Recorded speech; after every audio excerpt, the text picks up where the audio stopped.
Can you spot the mistake? Fixing this little issue made me a better player literally overnight. And I'm gonna share exactly what I did, along with a bunch of other simple things that made me a better shot maker.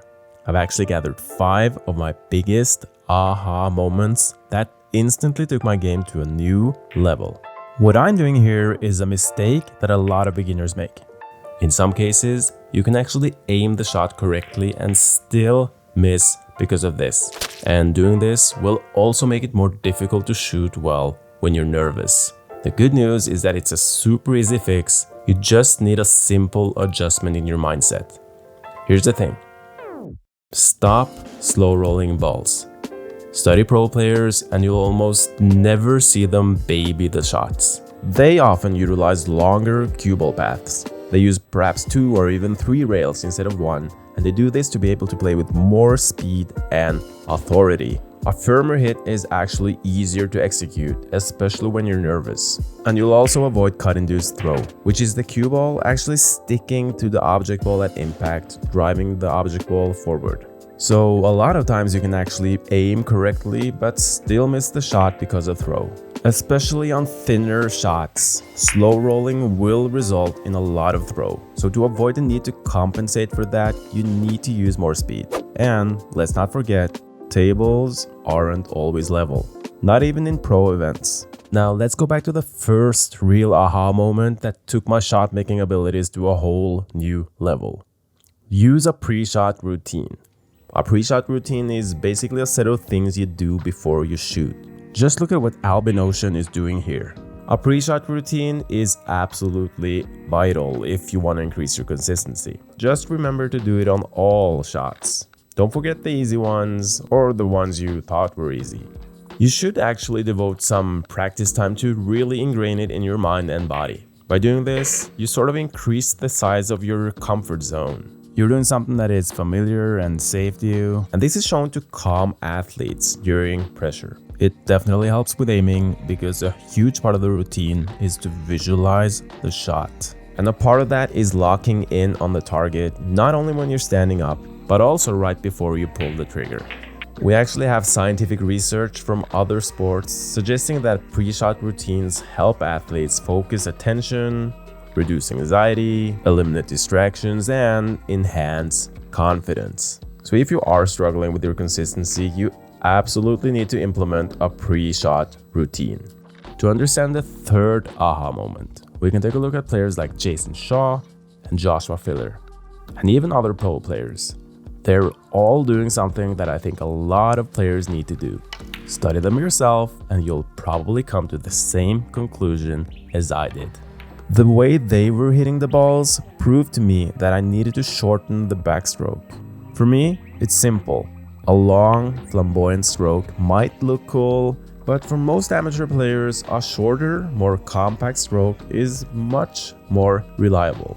We often hear that smooth acceleration is the key to a good stroke. And yeah, if you want the smoothest stroke possible, you need to utilize a long stroke to be able to build up the speed as gradually as possible. But the longer backstroke you have, the harder it is to be accurate. Think of it this way. If so many top pros aren't in need of a long backstroke, why do you need it? Most shots do not require a lot of power.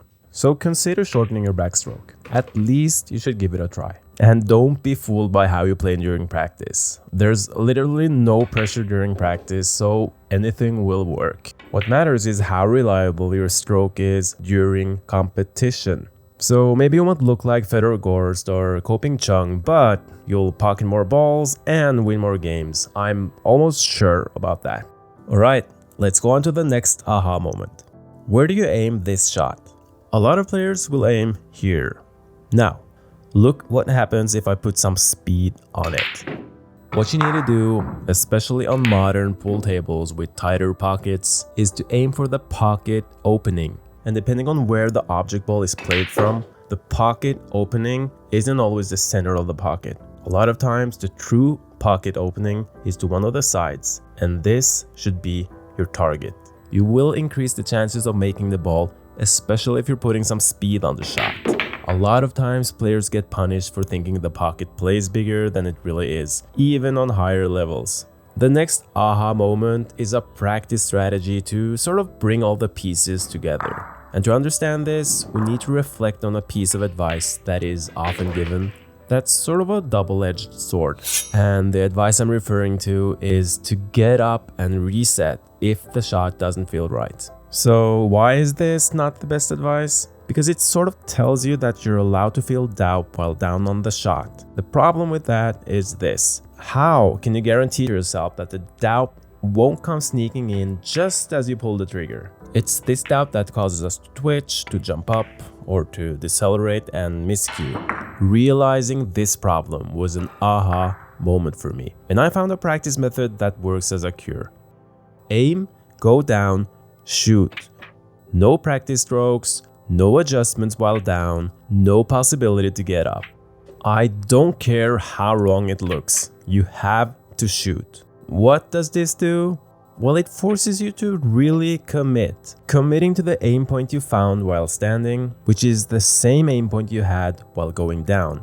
It shows you the power of the pre-shot routine, and it removes doubt while down on the shot. The cool thing is that it boosts your confidence. Trust me, you'll be surprised of how good you're able to shoot. I've even played tournaments like this, and it's actually unbelievable how well it works. And I'm not saying you should play like this forever, but use it as a practice strategy to work on the entire thinking process before you go down on the shot. But guys, I hate to break it to you, while shot making is important, there are other things you need to improve as well. To win more games, you need to really hone your position play as well. In this video, I present another aha moment that significantly improved that aspect of my game. It covers a super important aspect of position play, which is often overlooked.